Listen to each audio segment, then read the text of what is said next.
14ই ফেব্রুয়ারি মানুষ বলে ভালোবাসার দিন, কিন্তু একজন মুসলমানের কাছে প্রশ্ন হলো, ভালোবাসা কি শুধু একদিনের জন্য?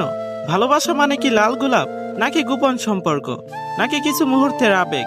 না, ইসলাম আমাদের অন্য এক ভালোবাসা শিখিয়েছে, যে ভালোবাসায় লুকানো পাপ নেই, যে ভালোবাসায় আছে সম্মান, দায়িত্ব আর আল্লাহর সন্তুষ্টি। আল্লাহ বলেন, তোমাদের জন্য তোমাদের মধ্য থেকে জোড়া সৃষ্টি করেছি, যাতে তোমরা তাদের কাছে প্রশান্তি পাও। দেখো, ইসলাম প্রেমকে হারাম করেনি, হারাম করেছে সীমালঙ্ঘনকে। সবচেয়ে সুন্দর ভালোবাসা হলো যেখানে বাবা মায়ের দোয়া আছে, নিগাহর বন্ধন আছে আর জান্নাতের আশা আছে। আজকে যেহেতু 14ই ফেব্রুয়ারি, তাহলে নিজেকে একটা প্রশ্ন করো, আমি যাকে ভালোবাসি সে কি আমাকে আল্লাহর কাছাকাছি নিচ্ছে নাকি দূরে সরিয়ে দিচ্ছে? কারণ দুনিয়ার প্রেম কয়েক বছরের, কিন্তু আল্লাহর জন্য ভালোবাসা চিরকালের। তাই আজকের দিনটা গোলাপে নয়, দোয়ায় ভরাও। হারাম সম্পর্ক নয়, হালাল স্বপ্ন দেখো। কারণ একজন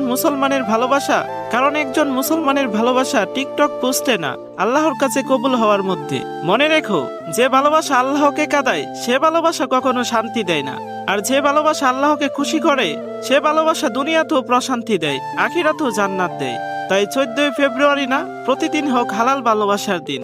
কারণ একজন মুসলমানের হৃদয়ে গোলাপে না, সেজদায় সুন্দর।